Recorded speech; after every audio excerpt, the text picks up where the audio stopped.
Nous sommes au Mundaneum, qui est à Mons, en Belgique. Il est un véritable centre d'archives.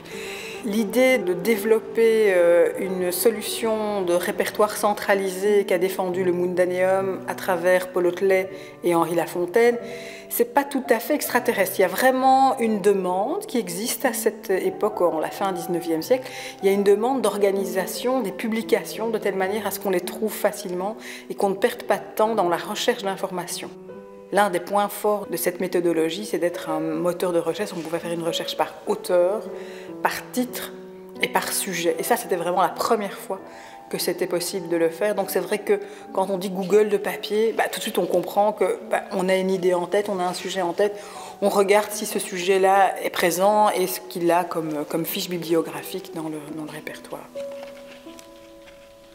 Le label du patrimoine européen est attribué au Mundaneum, qui dispose de 3 implantations distinctes, avec notamment les activités pédagogiques, les activités événementielles et puis tout le travail à la fois conservatoire et administratif qui existe.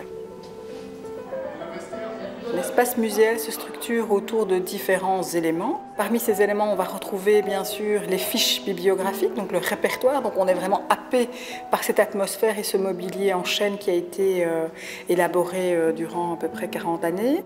Alors il y a aussi cet outil que nous avons conçu qui s'appelle le Mundaneum Petite Histoire d'une grande idée. C'est une borne interactive sur laquelle on peut découvrir, je dirais, l'histoire de l'institution, le contexte brossé en 3 minutes.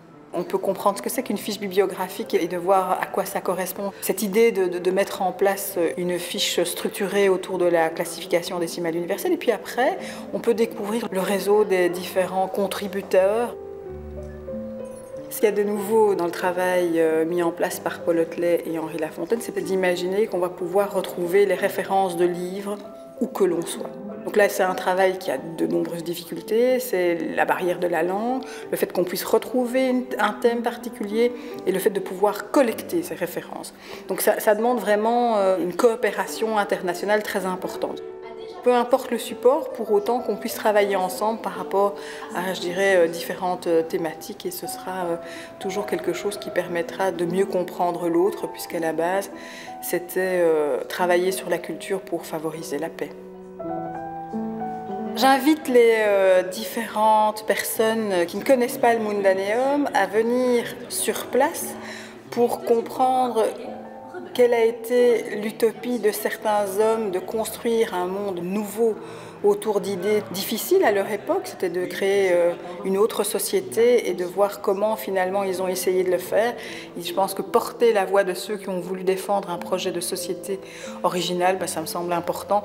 Et essayer de retrouver des composantes européennes des uns et des autres, ça peut être ça aussi la richesse de la découverte du Mundaneum, de comprendre en regardant notre passé.